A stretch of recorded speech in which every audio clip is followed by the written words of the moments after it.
Let us solve this triangle, or let us complete the unknown measurements of this triangle. For all we know, a triangle has 3 sides and 3 angles.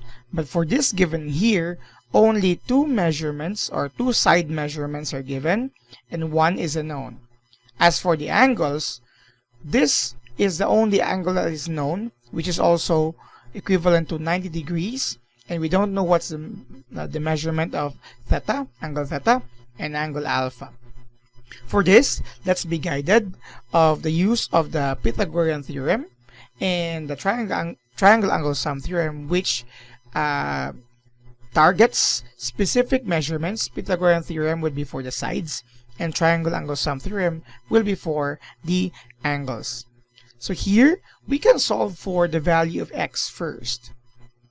Since we are given with 2 side measurements, and this is a right triangle, we can use the Pythagorean theorem in solving for the value of x. But wait, let us not forget that the Pythagorean theorem states that the square of the hypotenuse is equal to the sum of the squares of its legs. X here is not the hypotenuse. The hypotenuse is the side that is in front with the 90-degree angle here. In short, it's 12. That is the hypotenuse. Please be guided with that.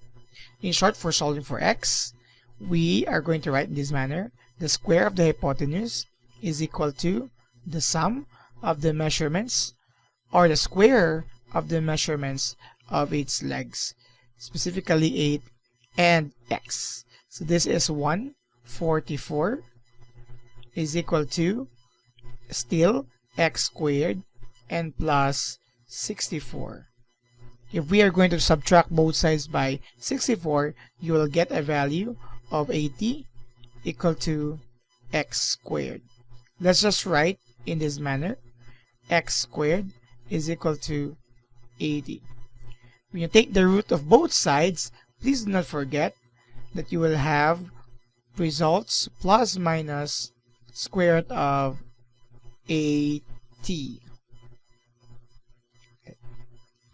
which will give us the result of plus minus in simplified radical expression for square root of 5, because that's 16 times 5. But since it's a side measurement, we'll only accept positive. Hence, we'll have 4 square root of 5. And since it's a side measurement, please do not forget to write here units, because there is no given unit of length or unit of measurement. But if there is, you also need to specify with that. For some cases, if you would like to give a value in decimal places, you can just approximate this to 8.94 units. Take note, we used the symbol of approximately equal to because we are rounding it off into 2 decimal places. The previous answer uses equality since we allow radical expression, and radical expressions is another way of writing non-terminating decimal places. Now we are done solving the measurement of x. We are going to proceed with the measurement of the angles. Let me increase here for some spaces in computing the measurement of the angles. For the measurement of angles, we cannot use yet the triangle angle sum theorem, even if it states that the sum of the 3 measurements here for angles will sum up to 180 degrees. There are 2 measurements that are unknown. Hence, we can anchor with the use of trigonometric function and its inverse. We can always refer it to what are the given sides, or the sides with given measurements. If we are going to target first angle theta, x here stands for the opposite side. 8 stands for the adjacent side of angle theta, Again, this is what we're solving first. And 12 is, of course, your hypotenuse. We are going to use the given measurements even if we are already done with solving for the value of x, because number one, we might use the approximated value, or second, there might be instances where the measurement of x is computed incorrectly. So to be sure, we are going to use the given measurements, and this is in terms again of angle theta. The sides with given measurements are the adjacent and hypotenuse, and the trigonometric function which uses adjacent and hypotenuse is the cosine. So we can use here cosine theta is equal to the ratio of the adjacent side, which is 8/12. You can simplify this in lowest terms, but not yet, because we are not yet done. We are not solving for the cosine theta, but rather we are solving for the measurement of theta. In this case, we are going to use the inverse function of cosine.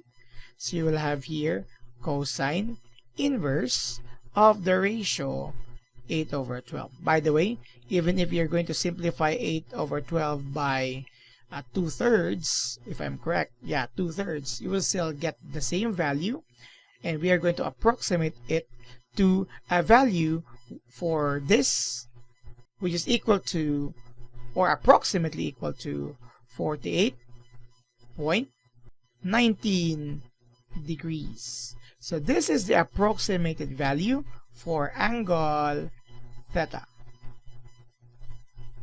In solving for the angle alpha, you can attack it in two different ways. Of course, number one, you could now use the triangle angle sum theorem, which tells us that we can just simply subtract the given measurement and the computed measurement earlier for 180 degrees. So you will have 180 minus the box here, which is 90 degrees, and less your computed value for theta, which is approximately equal to 48.19 degrees. And since 48.19 degrees is an approximate value, we are going to use the symbol for approximately equal to, or the approximation symbol. And we are going to subtract that from the result here, which is simply 90, and less 48.19 degrees. We will have the value for alpha, which is approximately equal to 41.81 degrees. So this is now the complete value measurements for the three unknown measurements here. As I mentioned earlier, this is only one way of solving for alpha, because if you are also not sure about the value of theta here, you could just simply attack alpha based on what is given. So let us use here alpha. Let's just try. In terms of alpha, 8 now becomes your opposite. Again, it's adjacent earlier because it is dependent on your reference angle, which is theta.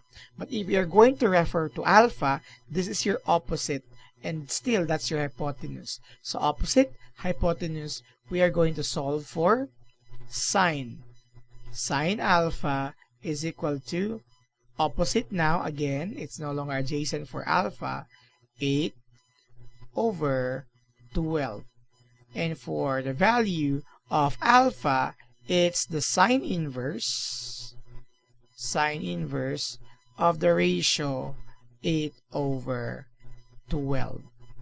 This will be approximately equal to a value that should be the same as this one here when we use the triangle angle sum theorem. And if you have tried solving for that, it's still approximately equal to 41.81 degrees.